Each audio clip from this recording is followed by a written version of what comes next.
Hello అండి, అందరికీ నమస్తే. అందరు బాగున్నారా? ఈరోజు దొండకాయ పప్పు చేస్తున్నాను. ముందు పప్పు, పచ్చిమిరపకాయలు, వెల్లుల్లిపాయలు, జీలకర్ర అన్నీ వేసి కొద్దిగా వేయించుకుంటున్నానండి ముందే. తర్వాత దొండకాయలు ముక్కలుగా తరిగి అది కూడా వేయించుకుంటున్నా. ఎక్కువ వేయించాల్సిన అవసరం లేదు, కొద్దిగానే వేయించాల్సింది సరిపోతుంది అన్నమాట. కొద్దిగా వేయిస్తే సరిపోతుంది. ఇట్లా మనము కుక్కర్ మూత పెడతాము,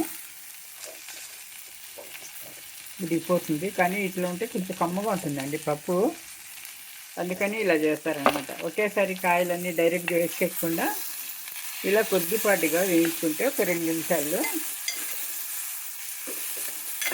కమ్మగా ఉంటుందండి పప్పు. పప్పు బాగా ఉంటుంది. ఇది 1 నిమిషం వేగిన తర్వాత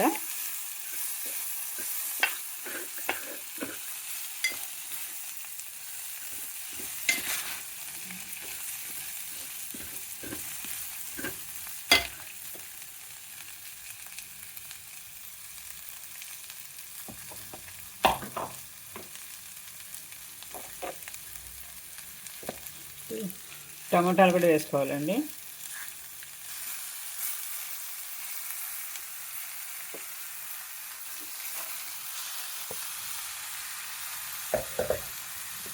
కొద్దిగా కొత్తిమీర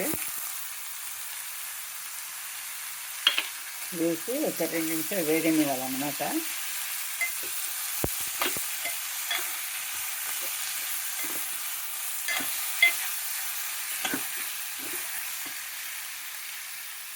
కొద్దిగా మెంతి పొడి కూడా వేయాలండి.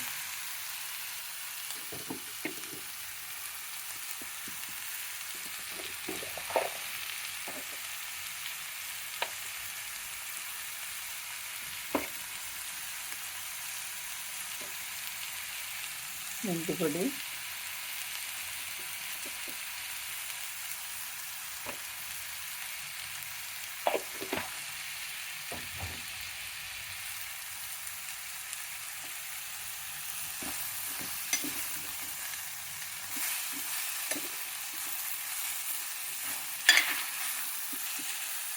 కొద్దిగా వేగితే చాలండి. దీన్ని టమాటాలు మెత్తపడాల్సిన అవసరం లేదు, ఎలాగో కుక్కర్లో ఉడుకుతుంది కాబట్టి.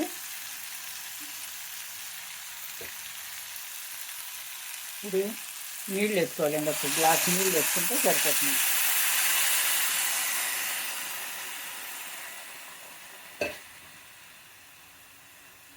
నీళ్ళు వేసి కుక్కర్ మూత పెట్టేసినామంటే ఒక 2 విజిల్లకు పప్పు ఉడికిపోతుంది అనమాట. తర్వాత మెత్తగా మెదిపి మనం తాలింపు పోపు పెట్టుకోవచ్చు. ఇలా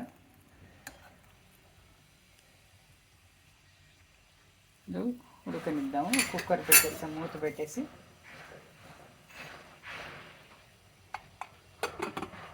పెట్టామండి. ఇవ్వండి, పప్పు అయిపోయింది. పప్పు మెత్తగా మెదిపినాను. ఇప్పుడు పోపు పెట్టేస్తున్నాను అనమాట.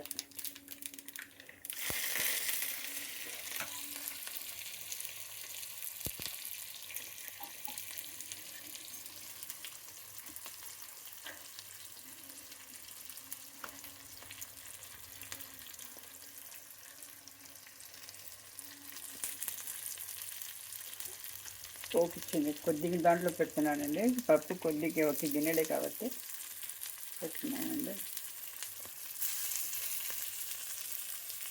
ఇక్కడ ఉల్లి పకోడీలకి కలుపుకున్నానండి.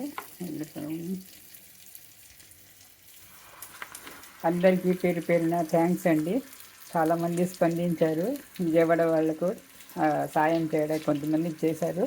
చేతనైనంత చిన్న యూట్యూబర్ పెద్ద యూట్యూబర్లతో మమేకమై ఇక్కడి వాళ్ళు అక్కడ కనెక్ట్ అయ్యి అక్కడి నుంచి పైన ఫస్ట్, సెకండ్ ఫ్లోర్, థర్డ్ ఫ్లోర్లో ఇరుక్కున్న వాళ్ళకు, బాగా మంచి సాఫ్ట్వేర్లు ఉద్యోగాలు చేసేవాళ్ళు, అన్నాలు లేకుండా చాలా ఇబ్బంది పడుతున్న వాళ్ళకు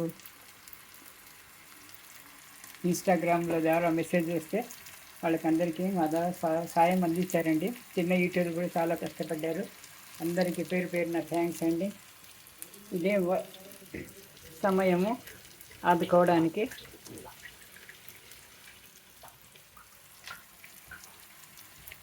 గవర్నమెంట్ కూడా చాలా సహకారాలు అందిస్తుంది వాళ్ళకు. కొన్ని స్వచ్ఛంద సంస్థలు, ఈ సినీ యాక్టర్స్, ఫ్యాన్స్, అందరూ వాళ్ళ వంతుగా సాయం చేస్తున్నారండి. చాలా సంతోషమైన విషయము. అందరికీ అందాలి. కొన్ని రోజులు పోతే సర్దుకుంటారు వాళ్ళు. ఈలోగా వాళ్ళకి మనకు చేయూతనిస్తే మన చేతనైనంత సాయం వాళ్ళకి చేసినామంటే కోలుకుంటారు వాళ్ళు. విజయవాడకు ఎప్పుడు లేనంత గట్టి దెబ్బ తగిలింది ఈసారి. ప్రకృతి వైపర్యము చాలా విపరీతంగా చూపించింది వాళ్ళకు. ఎప్పుడు విజయవాడ ఇట్లాంటి అనుభవాన్ని వాళ్ళు ఫేస్ చేసి ఉండరు.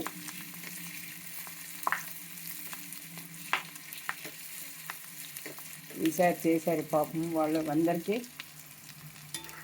చేస్తున్నాను. కష్టాల్లో ఉన్న వాళ్ళకి అందరికీ చేయుతున్న సాయం ఇలాగే చేసుకోండి. చేసిన వాళ్ళందరికీ స్పందించారు. చెప్పిన దానికి స్పందించి చాలామంది కొంతమంది ముందుకు వచ్చారనమాట. చిన్న యూట్యూబర్లు పెద్ద యూట్యూబర్లతో కనెక్ట్ అయ్యి ఇక్కడి నుంచి అక్కడ మమ్మల్ని చేశారండి. వాళ్ళు చేసినందుకు చాలా చాలా సంతోషం అండి. ఉడతా భక్తిగా మనం చేసింది గొప్ప ఏం కాదు. ఉడతా భక్తిగా ఆ సాయం అందించారు వాళ్ళకు. ఆ టైంలో ఆపద సమయంలో వాళ్ళకు అంతా ఆదుకుంటే 3 రోజులుగా వాళ్ళు అన్నం లేకుండా కష్టం బురద నీళ్లతో ఇంట్లో చాలా సావాసం చేస్తున్నారండి పాపం. వాళ్ళు విపరీతమైన బాధలు ఓర్చుకుంటున్నారు. ఇళ్ళలో నీళ్లు, బురద, వరద తగ్గినా కూడా బురదతో చాలా కష్టాలు పడుతున్నారు. అవంతా చేసుకొని వాళ్ళు మామూలు మనిషి కావడానికి చాలా టైం పడుతుందండి వాళ్ళకి. ఆలోగా మనకు చేతనైనంత సాయం మనము అందిద్దాం. ఎవరైనా సరే, ఎటువైపు నుంచైనా సరే, తెలంగాణ లేదు, ఆంధ్ర కాదు, మన ఆంధ్ర వాళ్ళు, మన ఆంధ్రులము, ఇండియా వాళ్ళము మనస్ఫూర్తిగా స్పందించి ఇలాగే చేయండి. ఈ టైంలోనే ఆదుకోవాలి, మంచి టైంలో కాదు. ఇంతవరకు చేసినందుకు చాలా చాలా ధన్యవాదాలండి. పేరు పేరున చేసిన ప్రతి ఒక్కరికి ధన్యవాదాలండి. ఇది పోపు అయిపోయిందండి. పోపు పెట్టేస్తున్నాము. వాళ్ళని చూస్తే అసలు ఒక్కొక్కసారి తినబుద్ధి కాదండి, అట్లా అయిపోతుంది పాపం వాళ్ళ పరిస్థితి. మంచి మంచి ఫ్యామిలీస్ బాగా ఎంత డబ్బు ఉన్నా కూడా ఈ టైంలో ఏ డబ్బు పనికి రావడం లేదు. వాళ్ళు కొనుక్కుందామన్నా వస్తువులు లేవు, అంగళ్ళు లేవు. ఇలా దానాల మీదనే చేస్తున్న గవర్నమెంట్ కూడా చాలా స్పందిస్తుందండి. చాలా చాలా సహాయ సహకారాలు అందిస్తున్నది. తెలంగాణ కానీ ఆంధ్రప్రదేశ్ కానీ మంత్రులు అందరూ వాళ్ళకి అందుబాటులో ఉన్నారు ప్రజలకు.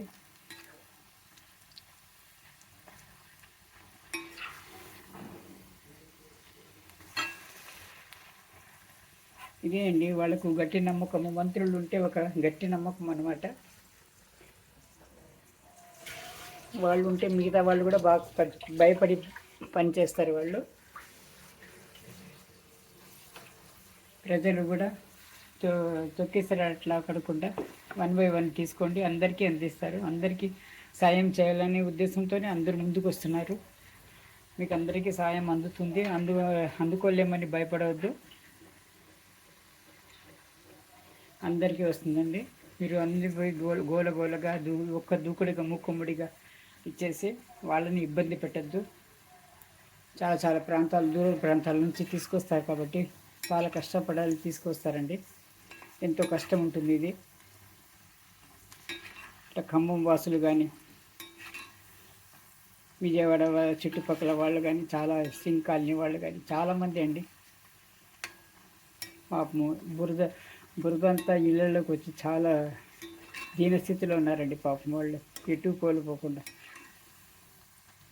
అది తలుచుకుంటేనే చాలా చాలా బాధ వేస్తుంది. ఇట్లాంటి టైంలోనే ఆపన్నహస్తం అందిస్తే వాళ్లకు కొండంత ధైర్యం అండి, మనోధైర్యం అవుతుంది. మన వాళ్ళు ఉన్నారు, మనకి సాయం చేసే వాళ్ళు ఉన్నారు అని ఒక మనోధైర్యం వస్తుందండి. థ్యాంక్స్ అండి. మళ్ళీ కూడా చెప్తున్నాను. ఈరోజు మా లంచ్లో ఈ పకోడీతో ముగిస్తున్నానండి. మరోసారి థ్యాంక్ యూ అండి. అందరికీ ధన్యవాదాలు. స్ఫూర్తిగా సాయం చేసిన వాళ్ళందరికీ ఎంతో కొంత ముందుకొచ్చారు, అదే చాలండి. స్పందించిన దాతలకి, చేరవేసిన వాళ్ళ వరకు, చేరవేసిన చిన్న యూట్యూబర్ల పేరు నుంచి పెద్ద యూట్యూబర్ల వరకు అందరికీ ధన్యవాదములు అండి. మనస్ఫూర్తిగా ధన్యవాదాలు తెలుపుకుంటున్నాను నేను. థ్యాంక్స్ అండి అందరికీ మరోసారి. ఇలాగే ఎవరికైనా సాయం వేసినప్పుడు ఈ టైంలోనే చేయాలి, బాగున్నప్పుడు కాదు సాయం చేసేది. వాళ్ళు కష్టాల్లో ఉన్నప్పుడే మనం ఇది చేసుకోవాలండి.